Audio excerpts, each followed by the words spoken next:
Okay, and good evening, everyone. Welcome to this second Open International Edu Design Challenge with the Association for Learning Environments Europe. I'm joined this evening by Dave. Good evening, Dave. Good evening, Gary. Good to see you again. How are you, sir? Yeah, I'm really well. Very warm. I'm here in Budapest. Not an unofficial Eurovision entry or anything like that. But we're doing some really interesting work with a school over here, and looking at their learning spaces and curriculum and things like that. But I can't tell you anymore because it's top secret. But more next time. And how long have you been out there, Dave? Almost a couple of weeks. A couple of weeks. So yeah, it's been lovely. People are very friendly here. Yeah, interesting to see how different places are responding to things like Corona and just life generally.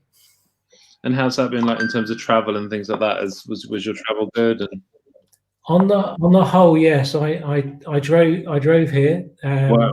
So it's about 1,500 miles. That was really cool. I've never been to Austria before, so it was really interesting driving through there. And they have these really cool service stations called, I think it's Landzeit, and they're more like hotels. Wow. So yeah, that was an experience in itself. But yeah, it was a great way to travel here, actually. On the whole, I had a small accident in the last 700 meters, which is a bit frustrating. The last 700 meters. Yeah. But other than that, it was all really good, and it's really lovely to be here. Oh, well, it's great to have you with us this evening, and thank you again for joining us and for leading this with us, because it's been really exciting, the project so far. We had our first broadcast. It was a couple of months ago now, actually. It might have been beginning of June, I think. I seem to recall about that time, and we had a tremendous response there, and we've had a great response this evening as well. Different numbers, but some really good quality this evening that we're looking forward to sharing with you and kind of updating you with all those people that are watching. If you are watching us live, do put a comment in the comment box, because it's always good to see who's joining us, and we can certainly bring you in on the conversation, because that's essentially what the Edu Design Challenge is all about. It's about developing a conversation around learning spaces, and it's great that we're also joined this evening by Association for Learning Environments International Director, Terry White. Good evening, Terry. Hello, hi. How are you this evening, sir? I'm very well indeed. It's nice and warm over here at the minute, so that's good. Yep. You're not in Budapest as well? I'm not in Budapest, no. I've just suddenly realised it could be summer in England, so there we go. You know. Finally. And Terry, tell us a little bit about what's been happening in A4LE Europe over the last couple of months, because you've been keeping yourselves busy, even though we've been in lockdown. Yes, indeed. I mean, I think we'd had a good programme planned this year for Learning Spaces Live events in schools, which were very successful last year, and we were going to continue those. But as we know, COVID put an end to that. So we've been looking and trying to get value from online activity. And what we did is we followed up the event we had last year at the Westminster workshop, where we brought disciplines across A4LE together to look at designing of spaces from a learning-led perspective, which was successful. And that booklet is now up on the A4LE website. But we brought people together the 1st of July to continue the conversation. And you mentioned continuing conversations, and I think that's what A4LE across Europe wants to do. And those conversations were very much about how can we learn from COVID, but how can we look through COVID to see what the things that we need to perhaps improve upon and develop, but not be stuck by some of the things that perhaps we're having to do as a way to transition through COVID. And we had some really interesting design debates and activities. We met again on the 15th of July with some really interesting themes coming up. And we're in the process of the teams shaping those themes into strategies that we want to work on up through September, and then present those again to people as our thoughts on some of the interesting ideas that we need to think about going forward in the autumn. And that also links in with one of our key approaches in A4LE this year across Europe, which is also looking at the way we are using space in different countries to improve learning outcomes, looking at actually how different countries are using space and learning-led approaches to see where they get gains and improvements, both for schools, and for communities. So we can come back on that later, but that's a quick update, yeah. And I think the really exciting thing for me, Terry, whenever I connect with colleagues from A4LE, is the kind of multidisciplinary approach. And I did take part in the first of those 2 webinars with the University of Westminster, and I found it as a head teacher and as a teacher really interesting connecting with a range of different professionals, and that's what A4LE does, doesn't it? It brings different groups of people together. I think it does, and I think this is one of the things that I think we feel we've been trying to work on, because in a sense, what we want to get out of is, here are educationists looking at something, here are architects looking at something, here are acousticians looking at something, here are policymakers looking at something, because it's all about learning and improving the opportunities and life chances for young people and how that leads into the design of facilities. And I think that what we've shown so far as a group is that if you bring people together in that way, you get tremendous gains and you get a blend of expertise that I think often doesn't take place, in other contexts. So yeah, it's going really well. So watch this space. Oh, fantastic. Thank you for that update. It's always good to hear what's been happening and what's coming up. And there's a revised 2020 programme with a whole range of activities. I know people can get access to that information on the A4LE website. And that schedule's been sent out to members as well, hasn't it? So yeah, that's right. It's an exciting time. Last time we spoke, this was where we were at the Prince of Wales School, really. For those of you who don't know, I'm head teacher there. It's my 3rd year of headship. And just before we came to our first live broadcast, we were dismantling our library in preparation for our reception in Year 1 children returning. So it was the end of May really when we last caught up. I thought it was the beginning of June, but it was certainly the end of May, I think. And things moved quickly basically from that point onwards. And by the middle of June, we actually welcomed all of our children back to the Prince of Wales School. And I'm going to talk to you all a little bit about that in a moment, really, because it's been quite an interesting time at the school, obviously coping with the challenges of COVID. Before I talk about where we got to in the middle of June, let me give you a quick tour via a video that we put together for joe.co.uk of what school looked like for us here in Dorset. This would have been end of May, beginning of June when we had the first children coming back to school. So I'm just going to play this short video.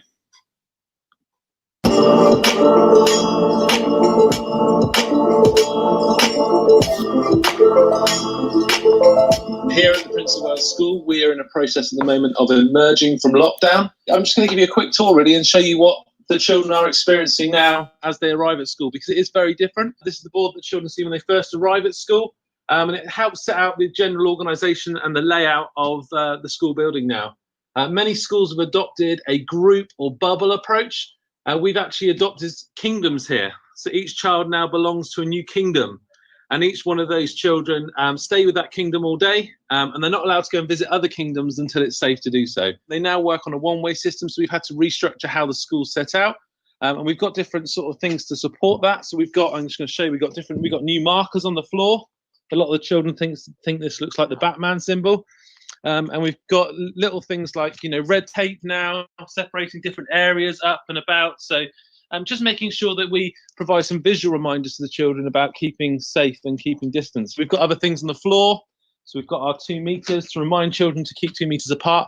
Ultimately, we're not strictly enforcing social distancing because we're working with very young children. It would be unfair for us to in any way discipline them for not keeping a distance from each other. Some of my children here are as young as 2 years, 9 months. So they're very, very young. We're going to go through into our Year 1 classroom. Traditionally, this room would have 32 children in, and now this space has become a classroom for 15. So we've halved the number of children that are using this space. Alongside that, each child now has their own space, and you can see that those spaces are labelled, and we've made sure there's distance between each of those spaces. And then in addition to that, each child will now have their own set of resources, because traditionally we would have shared resources. So we might have a big pencil pot, and I'm sure you can remember what it was like when you were at school. You've got your scissor tray, your ruler tray, and all those different trays. All of that's had to go. And inside of there, they'll have their own colouring pens, their own books, their own maths resources, their own pair of scissors, their own glue stick. and even their own Play-Doh. There's now hand sanitizer stations as we enter each space. A new sign as well, welcoming them to their new kingdom. We've moved into the classroom next door now. We've got 32 children, and that's what we would normally have in this space. And you'll see that, again, it's been set up for 15 children. So you can see the separation in desks there. Resources that would previously be accessed are now hidden. So these have been covered in paper. So things that they don't need have been put away, and only essential items are available in their individual resource trays. And that's been really important. What our biggest challenges is space, because ultimately, as we needed to create more classrooms, because our classrooms have moved from being of 30 into 15, naturally you need more spaces. So we've had to start being inventive. So an example of that is that this area I'm walking into now would normally be a corridor, connecting classroom spaces with our library, and our library is now in the corridor. This would normally be our library, and this has now become a classroom space for reception. We're doing the same with our staff room. Our staff room is gone, and that's now become a classroom space. And we're looking at converting other spaces, such as our school hall and intervention spaces, so that they are used as classroom teaching spaces moving forward. The room that we're walking into now would normally be our reception classroom, and would normally have the full space behind me. I'm sure you can kind of see that there's a wall that's been erected, and we've had to do that to create a walkway and keep a separation between the two groups of children that are working in reception. This is our reception outdoor provision. Normally the children would have all of this provision here, and they'd have more provision around the corner as well. So we look around the corner, and they would have this outdoor provision as well. Create this kind of no man's land now between the two zones. We've had to put this red tape up. And because we've got two kingdoms here, we've got one kingdom to the right and one kingdom to the left, and those children aren't allowed to mix together. So at the moment, we have no idea how long we're going to continue working in this way. The initial guidance was just around children in early years, reception, and, well, which is part of early years, year 1 and year 6. We don't know at this moment in time when other year groups will join us, and obviously when that happens, it will put further strain on space and staffing in schools. At the moment, I've been able to staff each of my kingdoms with 2 members of staff. So I've got 2 members of staff working with 15 children, which is a great ratio. But obviously, as more children come into school, those ratios are going to be affected. So it's fair to say we have to be quite inventive, chaps. You know, to make it happen took a tremendous amount of work from the team, and the team are great. I think what was interesting for me was when I was making all of these changes and ultimately having huge restrictions placed upon us with the guidance and obviously the medical and health advice that was available. What was interesting is that even in those circumstances, I certainly was thinking about some of the things that we look at in A4LE often, you know, thinking about things like the light, thinking about the seating, thinking about what the angle is going to be like for the child. And I think that under extreme conditions was also really interesting. It brought out little innovations and things. It's like, how do we make the acoustics work in the hall when we would never normally use the hall for a traditional teaching space, or our staff room, or our library? And it meant that we, I think, because the staff that I've been working with, we've been thinking about our learning spaces for the last 2 or 3 years now. It was really nice to see some of them thinking about those things as well, and not just, you know, accepting that things have to be substandard, thinking about how we can be inventive. And I think we're seeing that in lots of different ways through this COVID period, people being inventive, but holding on to some really good principles, thinking about the science in terms of learning space as well. What were some of the unexpected things that happened that you sort of fell into, but you thought actually were really useful, or things that you would even consider carrying on post this situation? So I think it was little things about thinking about how children move around the building. We introduced a one-way system, and I'm not suggesting we would have a one-way system in future, but thinking particularly about the flow of people and the opportunities that then presents as people move around the building. And actually, in some respects, the connection people found, because they actually went around the whole building rather than just dropping off at one point and then leaving again, like a quick drop-off point. All of my parents that came in each morning had to walk around the whole outside of the building. Some of them had never been around the back before. You know, it was little things like that. You know, just little strange things like that. You know, and thinking about the fact that for some classes, like a reception class, we introduced multiple points of entry, and how that worked really well for the children, because there wasn't that kind of 30 going for one door at once kind of thing at the beginning and end of the day. And we've actually kept that for September, when the children will come back into bigger groups. We're keeping multiple entry points and multiple exit points. I suppose little things like having hand sanitizer stations around is no bad thing anyway, you know, little things like that. And obviously making absolute maximum use of outdoor space. It's something that we've always sought to do as a school, but it's really come into its own over this last term, definitely. And seeking to do that. I would also just say that, you know, knowing the full strength of the team has been brilliant for us, and I'm incredibly lucky to work with a talented team, and each one of them pulling in the same direction really made a difference through this time. That's great. That's really nice to hear that, because there's so much that you know that people are having to deal with and react to or respond to at their best, but you know, it's great to hear that there's some really positive outcomes from these kind of situations. And we've got a comment from one of our viewers here. I think it's great that COVID has made teachers think creatively about the spaces they can use and how they are now using outdoor spaces more often. And that's definitely the case for us. And outdoor space is a real focus for development at the moment. And I know, Terry, it's becoming more of a feature in school designs, it's fair to say. I think so. And I think what's starting to happen is that people are not just thinking about, you know, outside space as the outside of your school building. And I know you in your school have always thought about it as an extension to the learning experience. But I think going back to the discussion we had about A4LE, what is starting to happen is that architects are saying, well, you know, actually, if we look at our roof lines and we look at the roofs that we're developing in new schools, it wouldn't be difficult to use that build to extend it in such a way, even in the climate that we have, you know, here in England and in the British Isles, is you could actually get more outside space with some shelter if you thought about the design at the point in which you create that. And I think coming through some of our discussions with architects, that's in the same way as teachers are thinking creatively, architects are thinking, well, actually, you know, we could do much more and still stay within a budget and maximize the outside of the space. Yeah. Yeah, absolutely. And that's we had to look outside for our next phase, because I alluded to it at the end of the video there that it was going to be a challenge as we sought to welcome back more children. And it was always our intention at the Prince of Wales School to welcome as many children back as soon as it was safe to do so. And we made the decision quite early on that we were going to attempt to bring all children back as long as we were allowed to. And in the middle of June, the UK government changed their rules and stated that if schools had the capacity and the desire to bring back more children, then they could. And we certainly had that desire, but we didn't necessarily have the capacity. So we'd already converted our library into a classroom, our staff room into a classroom, our school hall into a classroom, and a large storeroom that hopefully one day will be a learning space into a staff room as well.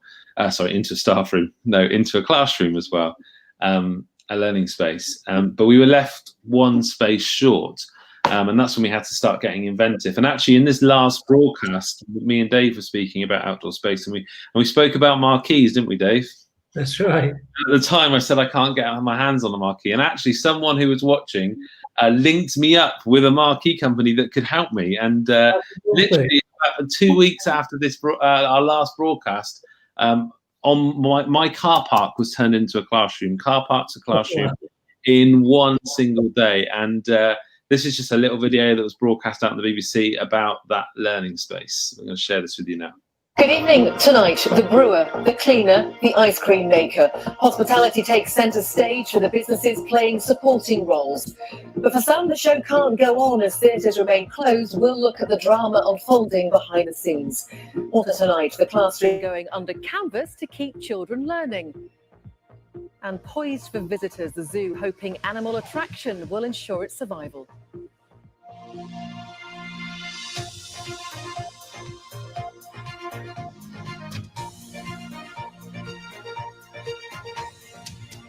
School reopenings have been a major sticking point throughout the lockdown, with the government abandoning its plan to get all primaries up and running again.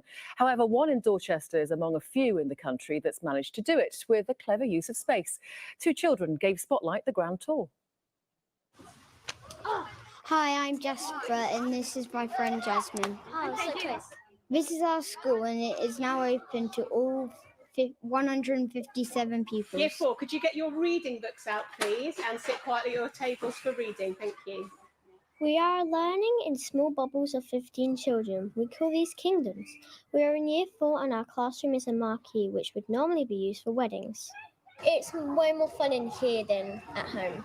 Look, it's not without its challenges, but we feel the challenges are worth the effort to ensure that every child is back and enjoying learning before we break up for the summer holidays. To reopen the school, we need to invent a one-way system, and we're going to show you how it works. About 85% of the pupils have come back. The remaining 15% who are staying at home are being helped with our virtual school online. We are going to middle school in September, so it's great to be back, even if the toilet is odd. We are in the hall where we used to eat lunch and have assembly. And as you can see, now it's been turned into a classroom. How do you feel being in the hall, and what's it like? It's fun and it's good, and I like being at school. Throughout all of this, we've offered parents the choice. We're supporting a your child, your choice approach, and ultimately the decision sits with the parents. But for us, we've seen the benefit for the children to come back in and to be able to socialise with their friends again and continue to build those relationships and those attitudes for learning that they'll need as they move through the education system. How hard was it or difficult was it to reopen the school? It has been challenging to reopen the school, but that challenge has definitely been worth it, seeing all your faces and the joy that you've had being back at school. With that, I think you're ready to go off to your PE lesson, guys. Off you go. Okay. Have a good time. Jasper and Jasmine from the Prince of Wales School, Dorchester. Claire Casson will bring you the late news at around 10:30, but from all of us this evening, good night.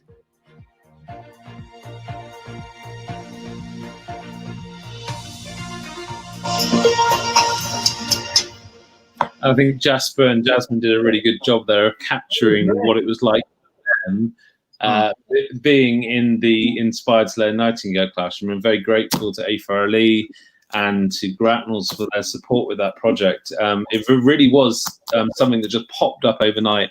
It actually disappeared last Monday, so it's now gone, and we're looking for the children to be back in the main building in September, but really provided a solution to a problem at the time in a really effective way, which was absolutely fantastic, and really pleased with how that project went. And I know you're watching from afar, Terry.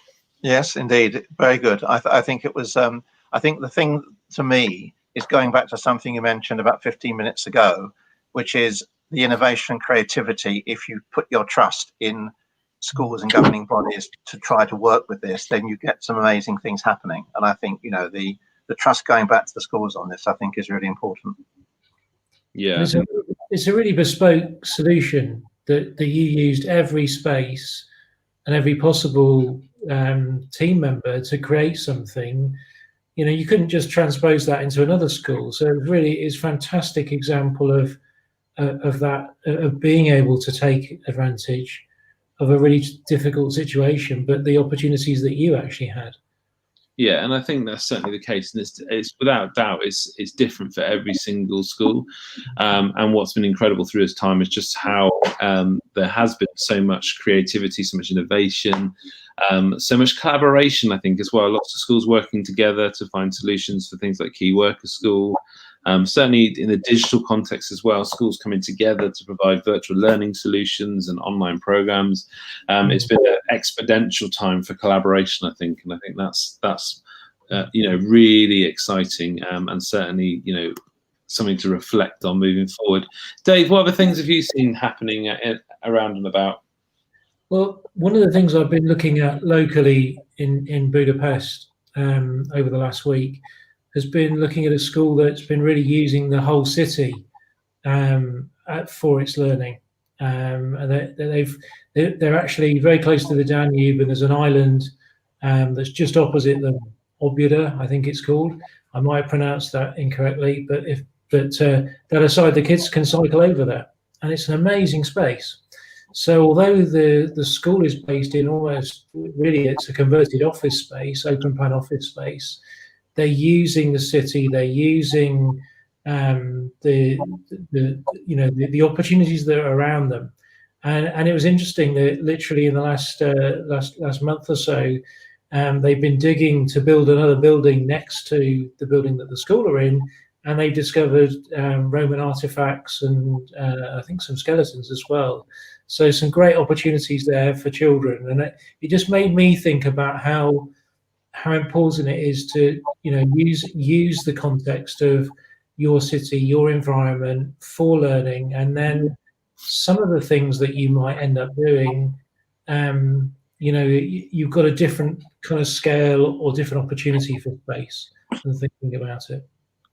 Yeah, definitely. Local context is so important and provides such a rich opportunity. No matter where you are, there's going to always be some local history or some local connections to kind of explore. And I think that's certainly really exciting. And I'm looking forward to seeing where that goes, Dave, and how that develops as well. It sounds really very exciting. This evening, we've come together to discuss the Open International Edu Design Challenge 002. Let's get that up on the screen. That would help, wouldn't it? There we go. And this challenge was to design a specialist S.T.E.A.M lab, COVID-Aware Lab, and we opened that up with a non-disclosed space limitation. We encourage people to be creative, but be sensible when it came to a budget. We asked them to include some special requirements: a 3D printer, a laser cutter, plus at least 2 additional specialist items of your choice. So people could be creative on this front. STEAM obviously stands for science, technology, engineering, arts, and maths. What's the importance of the arts, Dave, when it comes to STEAM? I think it's an interesting question. The arts have so much value in terms of developing thinking and understanding, just the process of drawing alone. Creativity runs through all of those areas. I think one of the things that the arts does particularly well is curate thinking and understanding around things and communicate that. I've seen some really interesting examples over the years of people from the world of science and the arts coming together to create something and communicate something and engage the public differently. So I guess that one of the things that we might be going into over the next 5 or 10 years is a world where the specialist maybe has a different value than they do currently, and maybe we're moving to a world where the ability for people to make connections across areas, to see connections, to make inference from one way of looking at things and apply it to another world or another arena will be of tremendous value. And I think that's something that probably computers are less good at as well. So something that will probably still have a real value to add into the things that are happening. 100%. And Terry, we're seeing a growth of a more multidisciplinary approach globally, it's fair to say. I think we are, and I think that one of the things that I hope it will become more of an informed, and I use that word, I think, with a focus weight, an informed debate, is the value of a project-based approach. I think the concept of multidisciplinary activity has always been strong in UK schools and in many other countries. I think sometimes the concept of project-based learning can get a misunderstood press in terms of what it's actually trying to do. And I think one of the things that I've experienced in talking to head teachers through COVID is actually the concept of inquiry and investigation and following something through and exploring something, which automatically means that there's no barrier to this is geography, this is science, this is art, this is history, has started to develop a project-based culture where the value of exploring something in depth is starting to get a real hold the right way. And I'm hoping that if we continue that thinking, that actually things will become more interesting and young people will become more motivated by that. So I think the approach to project activity, I think, has strengthened a little. through COVID, and also with a blended learning approach. And I guess we'll come on to that later when we're talking about this particular example, I think is really important. Yeah, so I'm seeing a rethinking and a reawakening of the value of project-based activity. I don't know whether Dave feels that's the case or not, but I think. Yeah, no, I agree with everything you said, and it's also been interesting to see those connections happening, not just to within one country but worldwide. And I think there's a real connection between the independence of young people and the interdependence of young people. The skills in relation to those areas. There was some great opportunities for that when young people were having to, work away from school and without their teachers. And I think the current guidance here in the UK is certainly interesting at a secondary phase where children are being, where there's much more expectation that children will not be moving as much, and that teachers will be coming to children in their bubbles or kingdoms, or as terminology that I use. And I was speaking to a secondary design technology teacher today, and he said, I'm going to have to deliver my curriculum in a geography classroom, whatever a geography classroom is. But they're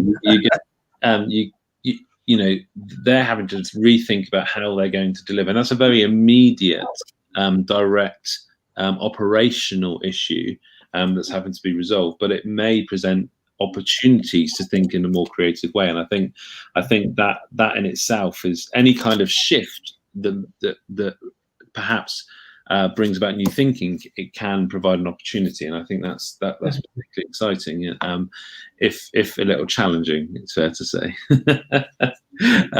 So we've had one submission for our design challenge too, but this is actually two colleagues who have combined for submissions. So we have the team at Grapnell's Learning Rooms, and we have James Clark of Learniture and Space Oasis, and a member of A4LE, who have joined together and submitted what is a really detailed and fantastic response to our brief. And this is the COVID-Aware S.T.E.A.M Studio, a vision for the future, as it says Grapnell's Learning Rooms here. And so I'm going to put this full screen. We can all still talk as it's full screen, and we're going to talk you through these pages.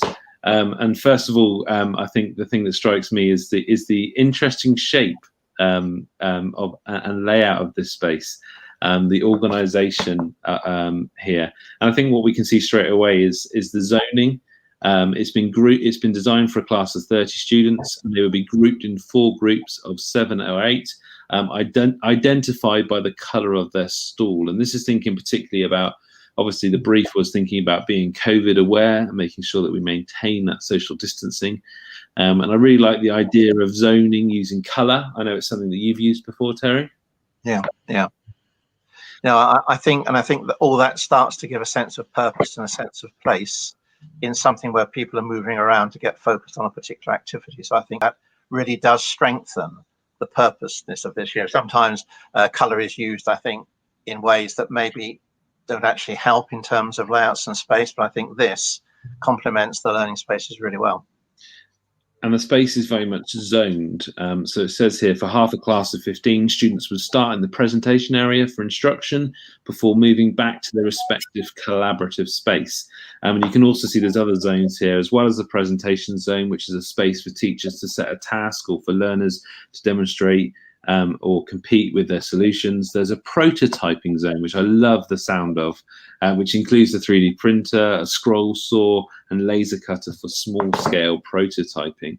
That notion of zoning spaces and having specific spaces to go to specific activities is something that we see quite often in more progressive design, and it can really help when you're organising a group of children, can't it, Dave? Yeah, I think so, and I think as long as it's really, it comes back to some of the things that yourself and Terry have both talked about previously, where you're really identifying the kind of learning that you're wanting to happen, and I think sometimes you want that to link towards particular equipment, and I think that makes sense. At times where you've got very specialist pieces of kit. I think you also want to have that opportunity to link towards different modes of learning, whether it's collaboratively, independently, discussion, presentation, research.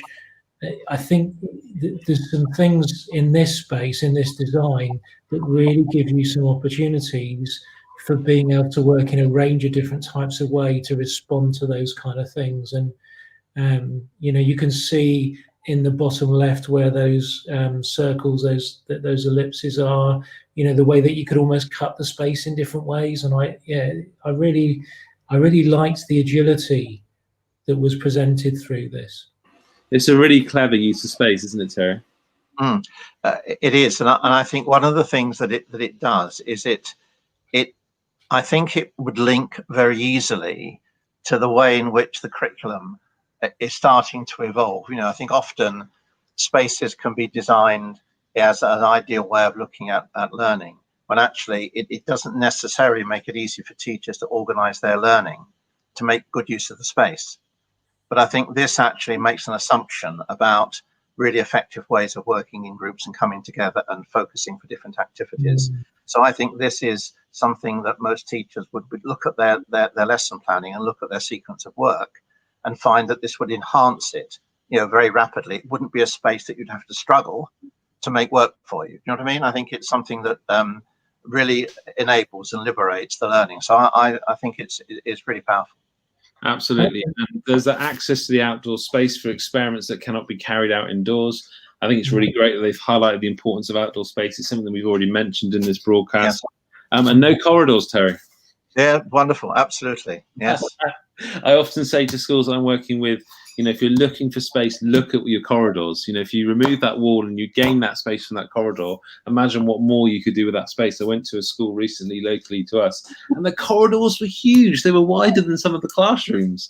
And I just thought, you know, how you can make better use of space by either removing the corridors or breaking out into the corridors and you know, gaining all that additional space. And it's often something when we're doing design workshops, it's, look, we can gain that floor space by removing the corridor.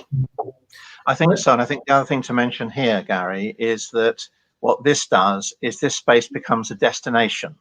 And I think the thing about the destination is that as you come into this space, there are spaces and mini zones that you can go to. You know what I mean? So you're coming into something where you can find a spot, go to a color zone, go to an activity, group together.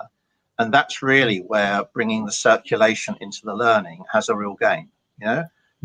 So it becomes a purposeful destination to come and do some exciting work. It might be helpful as well if you start to think about, we were talking a minute ago about project-based learning, and if you started to think about, rather than science and engineering, the arts, all those different areas, but if you started to think about being the scientist or being the designer or being the artist, I think there are some things in this that work really nicely. In terms of the design aspect, you know, one of the best places to do design is around a round table. I think it's why people often go to a cafe to, you know, to work with clients on, you know, certainly when I was working with neuroscientists as part of the lab that I was working with, a lot of the thinking about what we were doing was not in a lab. It was in a space that was conducive for teamwork, discussion, you know, and a cafe is almost perfect for that. So although this isn't a cafe, you could see aspects of that opportunity to be the designer, be the scientist. Absolutely. And I think that they've thought carefully about how technical and specialist resources will be kept as well. There's a technical office and store, resources stored away from students to ensure they're kept clean and only handed out to students when required. Now, normally, I think when we were designing spaces, we would be seeking to encourage as much access to equipment as was safe as possible. But I think particularly thinking about being COVID aware, schools are going to have to think differently about certain elements of their resourcing, and that cleaning regime is going to be really important. It's been important for us. We've been sticking everything in Milton every Friday afternoon. You know, we've been disinfecting things, and actually speaking to that teacher earlier on, he was thinking about how he's going to use safety goggles and how they're going to have to be cleaned in between each use and things like that. And that side of things is going to become really important, certainly in this new normal phase that we're now in. And I think paying particular consideration to that is really important at the moment. And I think it's good to see. This is another view, looking obviously side through now, and you get a sense of that presentation zone space. A range of different surfaces here and a range of different technology being employed. It's really good to have that variety, I think, for teachers and for pupils. A big whiteboard wall as well definitely supports collaboration, and obviously provides opportunity for instruction as well. No teacher desk, Terry, but a teacher console, standing height work surface and storage for IT and AV equipment and switching. And that's something that we're seeing increasingly more now. It's useful for teachers to have a space, but it doesn't necessarily have to be static, does it? No, that's right. Yeah. I think also when you've got the ability, I mean, it's not necessarily suggested, I don't think, in this, but when you've got the ability to, you know, like with things like AirPlay, or to do things over a Wi-Fi system or even Bluetooth, you don't have to be stood at the front then. No. And I think that's, you know, sometimes the simplicity of that, and having different people leading a presentation from different places, that in itself can be really engaging. I think when it's just the teacher at the front, it can or even just, you know, a single child from the front, it sometimes loses its power and sense of group. And there's a feature here that I've not come across before: a chalkboard floor, allowing students to mark out racetracks, number lines for robotics or competitions. I love that idea. I can imagine. I now want a chalkboard floor in my school. I think that's a fabulous idea, and I think it's a lovely thing to include. And you can definitely see that being really well used across the different disciplines that are being sought to be drawn out in this room. The teacher console here, the stitch video wall here is 3 projectors, which can be used either individually or stitched to form a single image across the wall. That's very cool. I think I need that in my office for the football. Yeah. I want one of those at home. That's I love that idea. It's fantastic. And the individual seats, graphics on the floor show where each stall is to be positioned for optimum distancing. I think that's, you know, really COVID aware from that respect. You can tell, you know, just from looking at this design, there's good light into the space, and that's something that's really important. Nice big windows. Looks like a sliding door here, and more light coming into this space. Light's really important in a classroom, isn't it, Terry? Yeah, I think so, and I think the whole feel of this, just, you know, it's a space that you just want to be in, isn't it? Really, you know, it's really motivating. Yeah, it's great. Absolutely. Just seeing that as well, it was making me wonder about whether or not there's opportunities for some of the furniture to even be made. You know, and then the materials that you're using to make those things. I think there's something very powerful around young people having that experience, a little bit like in the same way that with something like food, you know, young people can be a bit detached from where that actually comes from. To go through that process of being involved in the making of something, it could be an interesting thing you could add into some of these things.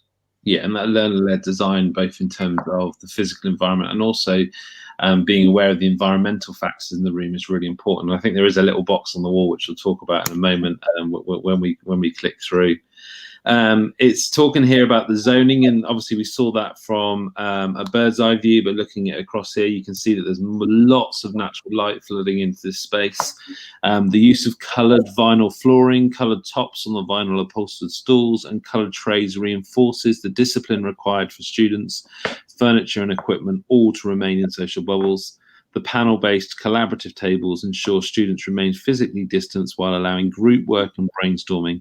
Note the table here is shown with a sewing machine, a must-have for all S.T.E.A.M studios. Yes, that's clearly one of their added extras there. Fantastic to see a sewing machine in use. I'm not sure if it's plugged in there, but I'm sure there's.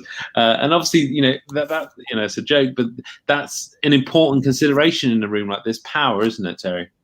It is, and I think there is power, and I think the question in looking at this, it looks like, you know, they've taken a bit of care to work out where that power needs to be most effective. You know, I think there's, so I just love the design, and I also think the question of bringing textiles to ensure that you've got a whole range of materials to use in something like this is really important. So I think that's great in a S.T.E.A.M studio. So a space like this, I'd want to see power in lots of places, and maybe even thinking about power coming in from the ceiling as well. I know you can get the power on cords and things like that, because that can be really useful as the space changes and develops, to be quite flexible in that approach as well. So with that. Here we've got the prototyping space that I was really excited about earlier on. You see you've got the scroll saw there. You've got an OSB work surface with storage under for consumables. We've got graphics to reinforce messaging about remaining safe around each other and hand sanitizing.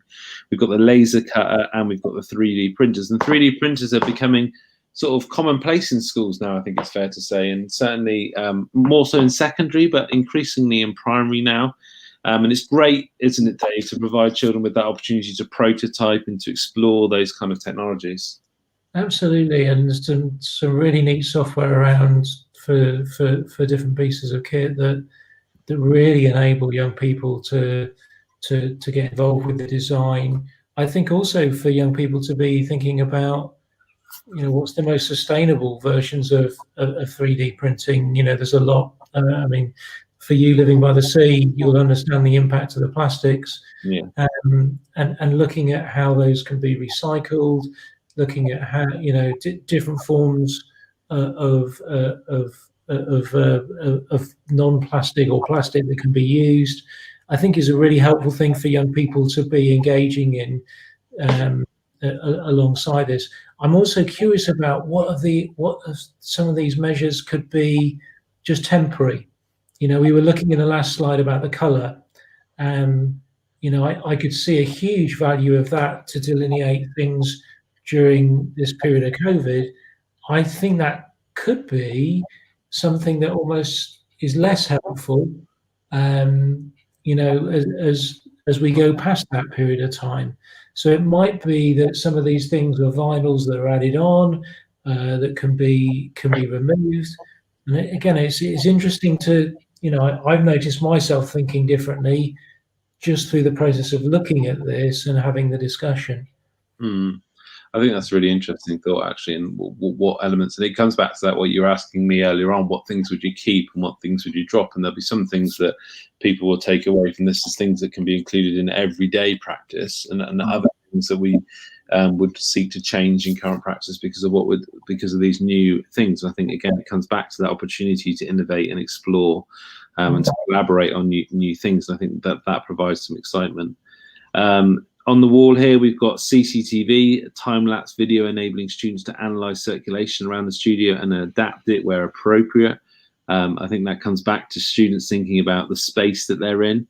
And on the complete other end here, we've got the learnometer measuring the environment factors within the room, including CO2, light levels, noise, and heat. And it comes back to that.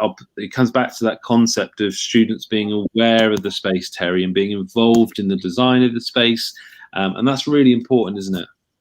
Yeah, and I think this is about going back to the concept again of some of the stuff around project-based activity. I think if young people can experiment and inquire, I think they make connections very rapidly, and I think often space then almost controls them for taking the next step.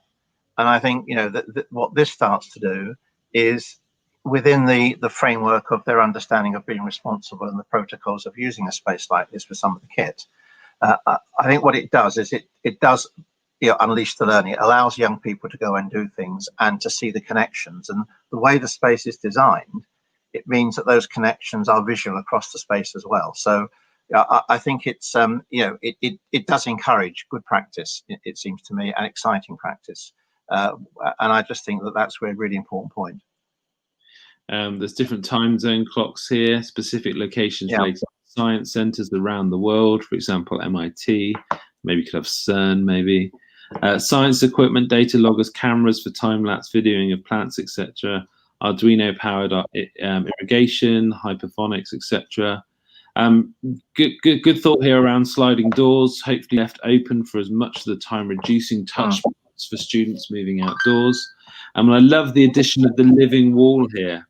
A catalyst for numerous inquiry-based projects, including impact on CO2 in room where plants are positioned. And I'm certainly seeing a growth of living walls, both in office spaces and in schools, and it's always lovely when you see one. I know Learn should do a product along that line, and I'm certainly seeing those more and more in schools, and really great to see. Definitely.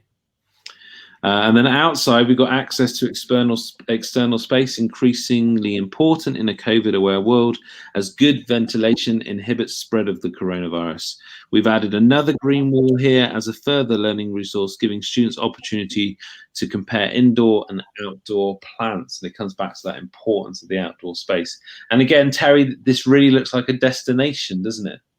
It does. It does look like a destination. And the more I look at this, this has been obviously meeting the brief of a S.T.E.A.M studio or a S.T.E.A.M lab, but it does seem to me that this is almost if you think about the size of a school, or you think about the number of young people in a school, and you think about, say, top primary or early secondary, a hub like this could actually be so helpful in developing work in other currently related disciplines, so it's a place to go and a place to do and a place to actually connect. So I think it's almost like a hub in itself, Yeah, definitely. And I was just thinking that, if we're looking at how we rethink the use of space in schools, I'm thinking now about the large amount of remodeling that's going on in schools all over the world, that if you start to think about the space that they've created here, and if you look at it, you could almost say this could be, I don't know, a block of classrooms that have been divided up. Now you could have, they could create a unit like this, which could be a focus for activity for a whole lot of other young people. So I think it's the concept, I think, is really strong. I was distracted, sorry, because James just texted me saying he wanted to add something to the whiteboard, which is why I've gone back to the whiteboard wall picture here. He said that this links into something Terry has just said about project-based learning.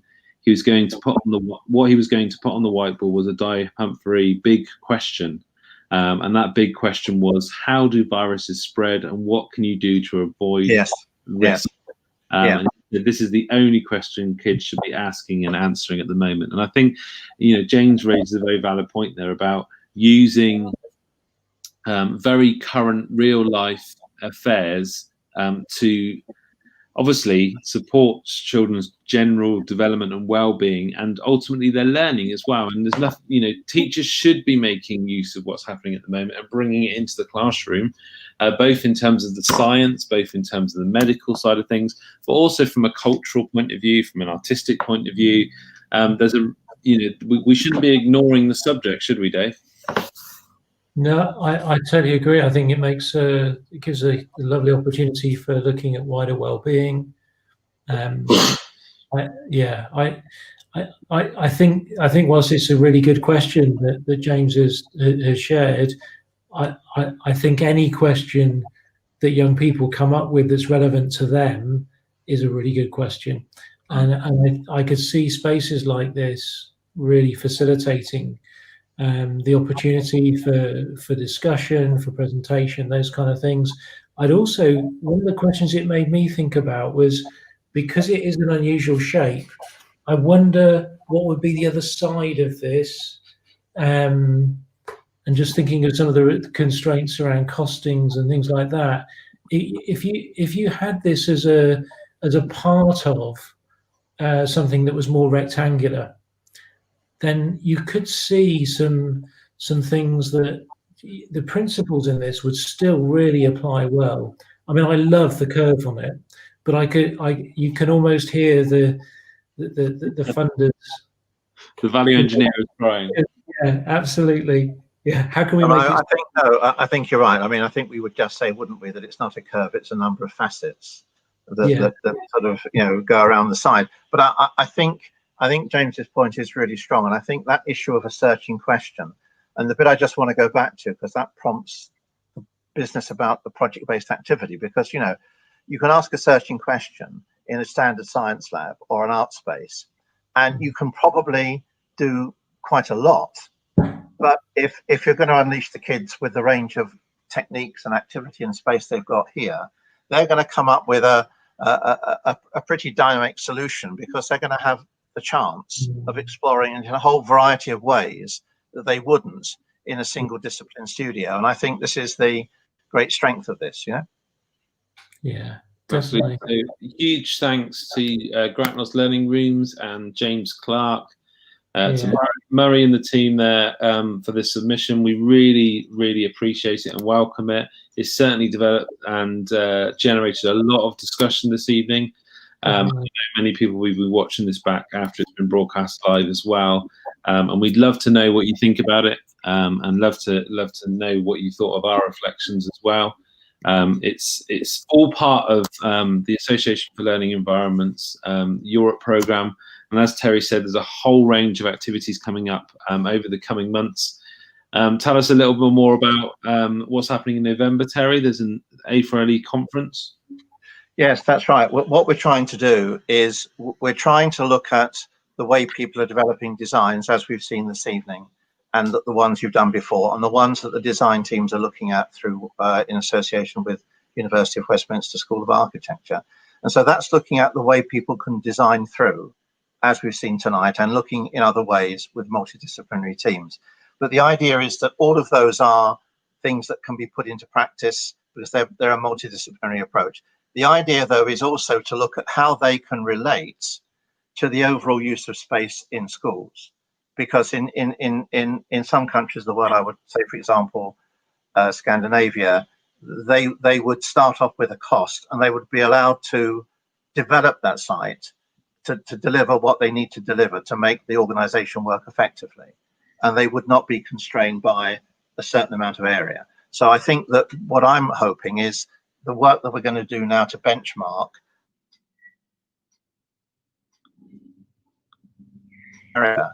We're going to look at how different countries are using area and cost to deliver their existing curriculum.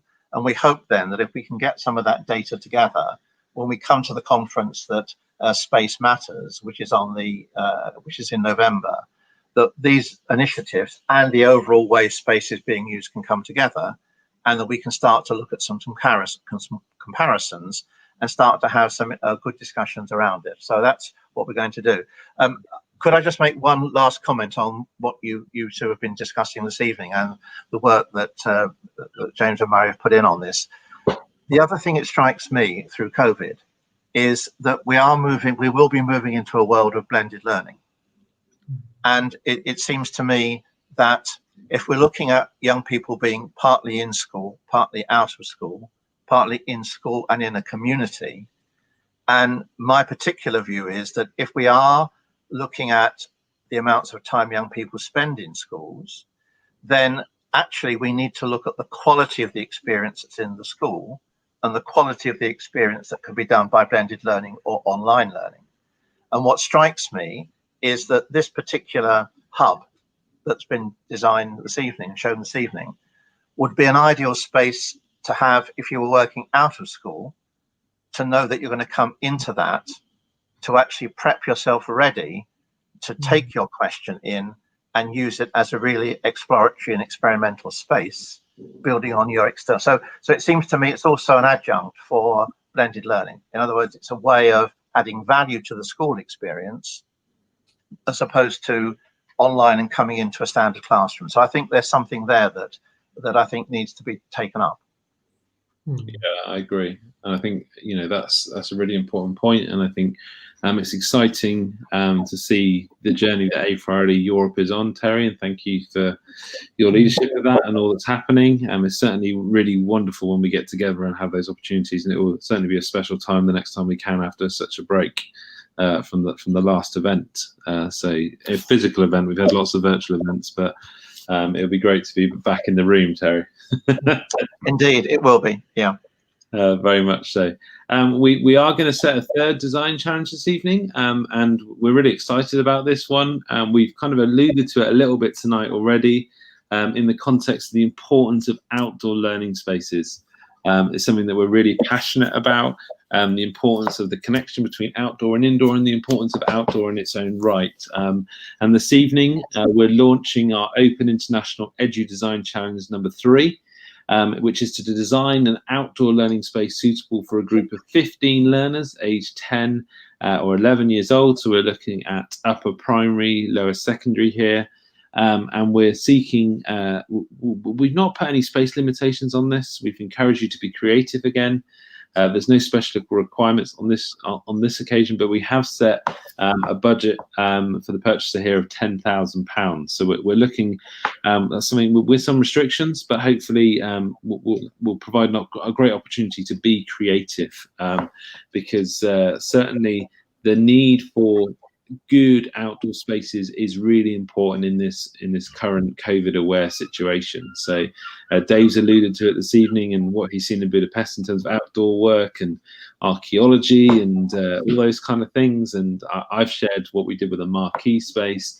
And I know Terry's seen a few exciting outdoor things recently as well. So we'd really love to see your submissions on this. It doesn't have to be a polished kind of presentation like the one that we've seen expertly shared this evening. It could be that on the back of a napkin, can it, Dave?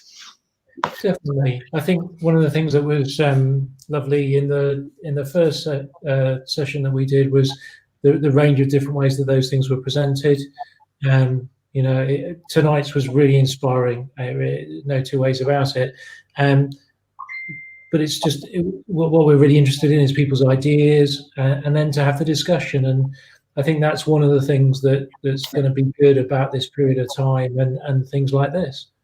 Definitely. And what I loved last time as well, we had a submission from a learner, a pupil, a child. Yes. I'd love to see more children getting involved in these designs, and we really do mean it's open to all.